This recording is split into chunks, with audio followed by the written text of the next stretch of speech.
Um, I'm Jasper Williams. I'm pastor emeritus here at Salem Bible Church. My son serves as senior pastor of the church. And as you may know, I was privileged to have been selected by Aretha Franklin herself to bring her eulogy. And I did that on this past Friday, which of course is the last day of the month of August. That was particularly interesting to me because 34 years ago to the month, I eulogized her father, the Reverend C.L. Franklin, who was the pastor of the New Bethel Baptist Church where Aretha served with her father. There's a commonality that exists between myself and Aretha. One, it goes back to our heritage.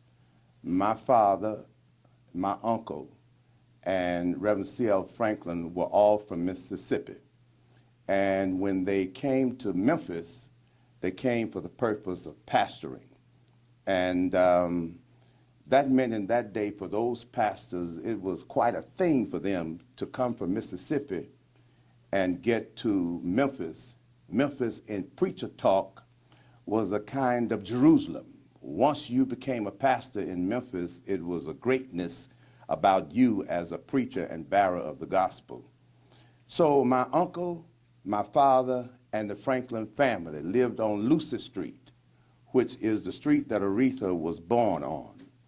My father lived down the street from them. My uncle, who I call Uncle Buddy, lived 2 or 3 doors over from them, and that was a great camaraderie between the two of them. They played checkers every day. He was like close bosom, confidant friend. And they would kick back, talk, and relax, and talk smack as preacher talk.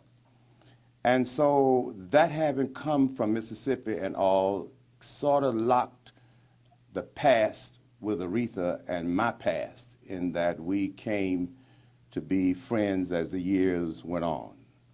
And as I told you, I was privileged to preach her funeral. She asked me to do that. And the family asked me, and so here we are. I did the funeral on this past Friday. I don't know if you have questions that you want to ask me, then you feel free to say and ask whatever you choose. Reverend Williams, you've had a chorus of critics and a wealth of supporters. Your thoughts on the pushback, the aftermath from your eulogy? Well, I like to think that it's no pushback about what I said. It could be that they did not understand what I was saying. If you tell me which area you would like for me to cue in on, I'd be glad to address that, Maynard. Well, you talked about women not able to raise the children properly. Is that correct? The way that you are internalizing that they felt is incorrect. I did not mean that they're not able to raise their children. I'm talking about many single women struggling to raise their children, and in the black community, there's no mentoring for the children. And that when a boy is there, for example, and our houses, 70+% of our households are headed by our precious women. And as precious, beautiful, and proud as they are, they cannot teach a boy how to be a man. So one of the ails and ills that we have in the African American community is that too many of our homes are headed by women without men in the house. Now, it's been too many women who've raised excellent men. Jesse Jackson, one of my dearest friends, was raised by a single mom, see? But the women need help in their homes, and our race needs to become sensitive to that to be able to do that. But do you think that's an appropriate venue to do that in? Well, I was the eulogist, okay? No one else was asked to bring the eulogy but me. And so I feel that it is appropriate for me to say what it is that I want to say and how it is that I want to say it, because I was the only one asked to do the eulogy. And if you were there or heard about it, I sat there for 7 hours almost before I got a chance to do what I was asked to do. So I couldn't get all of the intricacies that I wanted in the message because it was too much time. People had grown weary of the hour. You also spoke on black crime and Black Lives Matter movement. Yes. Can you clarify what you were trying to say there? I'm saying that when we as a race sit back and get mad if a police officer kills one of us, see, and we don't say anything when 100 of us are killed by us, that something is wrong with that. I'm not saying that black lives do not matter in terms of the worth of a black life. But what I'm saying in essence is that it does not matter, ought not matter, should not matter, cannot matter until black people begin to, Aretha, R-E-S-P-E-C-T, respect black lives. Only then will black lives matter. Now that's what I said, and that's what I meant. Does it bother you that the conversation has now been about your comments in certain parts of your eulogy instead of about Aretha Franklin or the prospect of respect? Does it bother me? No, it doesn't bother me, but all I can do is continue to work at what I'm trying to do, to continue to work and help our people come out of the daze and trance that we're in. I don't think that we ought to continuously sit back and wait for somebody to help us. I think that our role as a race should come from within us and that we do for ourselves. Nobody can put values in people. We can't pay for the government to give us the values that we ought to live by. Our values have to come from within, and somebody has got to care. And I care enough to say it and do it. What do you think Ms. Franklin would have said if she heard your eulogy? I don't know what she would have said, but she trusted me to do it. I don't want to see Aretha's life stopped at Grace Temple Church in Detroit. I want to see Aretha's life immortalized. And because of the great contributor that she was to the civil rights movement and all that she gave, I would think that if I'm doing something to turn black America around, that she would be pleased. Are you surprised by the reaction that your words have garnered over the last few days? When you say surprised, no, I'm not surprised because I've been preaching 68 years and I've had one surprise after another to the point that I'm numbed to surprises now. I'm not surprised. I just wish somebody would understand my heart and understand what I'm trying to do, and instead of making mockery or creating difficulty or spins opposite of what I am intending, that's what hurt me more than anything else. Good question, sir. The young people you think misconstrue what you had to say as opposed to our generation?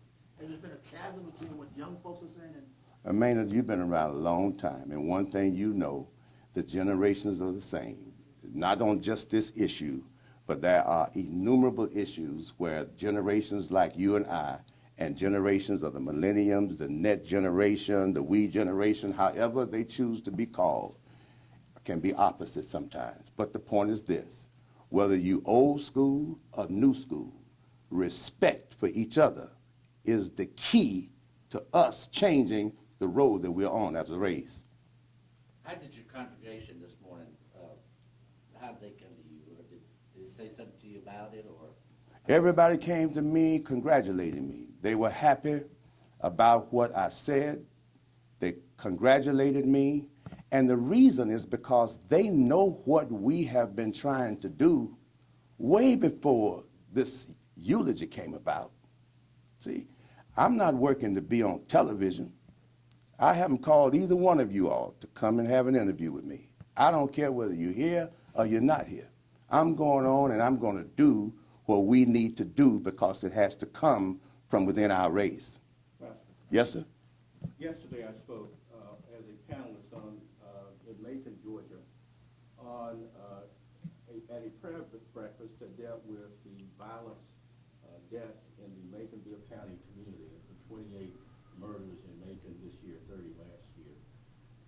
I want you to know, this was held at Glorious Hope Missionary Baptist Church, and you may know Pastor Harry down here. But I want you to know that the panelists on the panel, to a person, the sheriff echoed your sermon.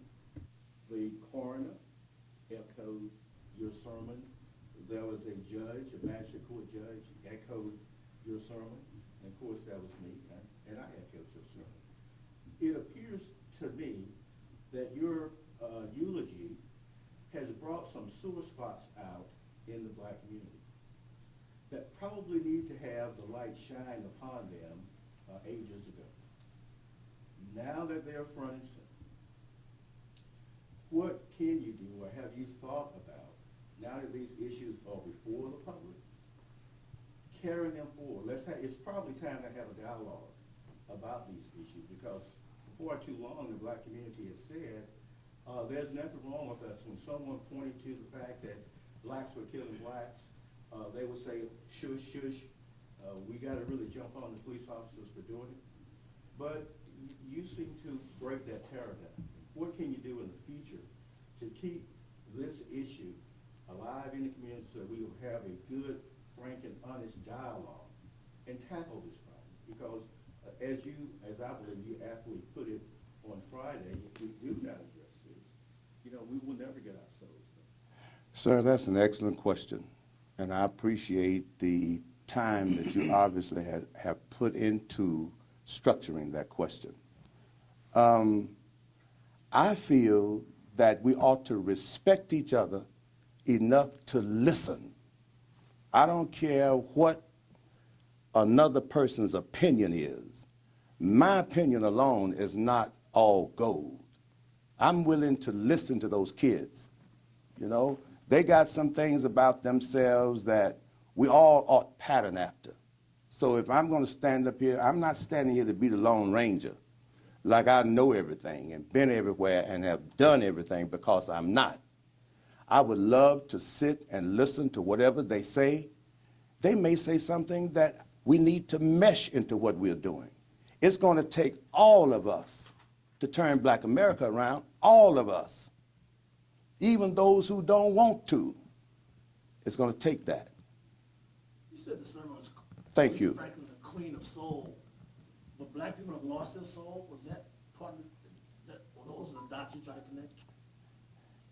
The point is that she's called Aretha the Queen of Soul. In 1964 at the Regal Theater in Chicago, Illinois, Spain Cooper crowned her Queen of Soul. My message said to them that before then, back before the morning star, before the sons of God cried out for joy, before there was ever a when or a where, a why or a which, God crowned her Queen of Soul. And then I authenticated it with the Bible in the book of Genesis chapter 2, verse 7, where it says, the Lord God formed man from the dust of the ground, breathed into his nostrils the breath of life, and man became a living soul, is what the book says. And I was connecting the dots, as you referenced, with that creation of man to be that of the creation of Aretha, and I was doing my best to lock all of that into a common cause. You've talked a lot about respect, and it does seem to be some sort of divide between the generations and how they interpreted what you said. Some of the people who disagreed have used some very strong language. How would you respond to those who have not necessarily given you the respect that you're talking about in their remarks? I don't respond to them negatively. I understand the pain. I understand the hurt. I understand a community where we don't have any economical growth anymore. We own no drugstores, no grocery stores, no banks. We don't have anything in our community but devastation. So I understand the pain. I understand the hurt. All I'm asking is I'll listen to you, and that would be fine. And whatever you say to me is fine. But I am not going to respond to you, sweet people, negatively. All I ask is for you to come on board. I help you, you help us. And together, we turn our race around. Are you concerned at all about how perhaps conservatives, right-wingers, the Trumpists would take your message and turn it around, you think? Well, that's an excellent question, but I don't think that this is a juncture where anybody can do anything for us but us. And until we reach down on the inside of ourselves and touch our souls and decide that this is enough, it's time to turn around. Until that happens, it doesn't make any difference about how much money the government would give or whatever the case is. To me, this is not about dollars. This got to be about an inner calling of the inner man to do what's right about our people. A lot of people, after getting so much reaction from this, because you were on a national level in that moment, they would try and walk it back or explain it a different way. Can you explain why you're not stepping back or stepping down from what you said? Because the answers to our problem is not back or down. The answer to our problem is forward and up. And that's what I would like to see us do and be. Ma'am, you're excellent at what you do. I don't know where you're from. Which station you from? You live in a life. Oh, you are. Yes, sir. You're quite a lady. Thank you for your presence. I appreciate it. Thank you. I'm a cameraman. Oh, you are? All right, man. God bless you. Well, I'll follow up with one more. A lot of people are talking about whether this was the time or place. Mm-hmm. Some are using that argument saying it wasn't because it was a funeral, but others are saying it was the perfect time and place because it's when everybody was together and you had such a stage, such a national audience. Yes. Do you take one side or the other, or where do you stand on that? I was the eulogist. I was the one who was asked to eulogize. And I feel that I did it appropriately. I think that I honored Aretha through it all. And I feel that in honoring her, I picked out various issues that are going on within our community and made that part of the forefront. I think I tried to do the best that I could, ma'am, under the circumstances and situations. Now, we all mess up sometimes. Sometimes you don't preach as good as you know you can. And after sitting there 7 hours, all the preach I had in me was gone. And I just took the opportunity of doing it the best that I could under the circumstances and situations I was in. I meant nobody no harm, and yet I meant the truth. That's it. I can't answer it any other way. Pastor, you said 2 weeks ago when we came to the pre-press conference, Yes, sir. someone asked, and you asked you to define eulogy, and you broke it down to its root. Yes, sir. Greek part. And you said it was to say a good word. After having delivered the eulogy, what is that good word? You talked about a lot of things, but just sort of give us the Okay. broad view of the good word. Okay, the word eulogy in the Greek vernacular comes from the basic logos. The word logos means word, and EU is a prefix that translates good. So then a eulogy is speaking a good word about the one who died. That's what a eulogy is. The good word, as I see as it relates to Aretha, is that going forward, as Black America changes and turns around, we immortalize her with what she said, RESPECT. She would be at the root of this pivotal turn and change that we're hoping can come about in Black America.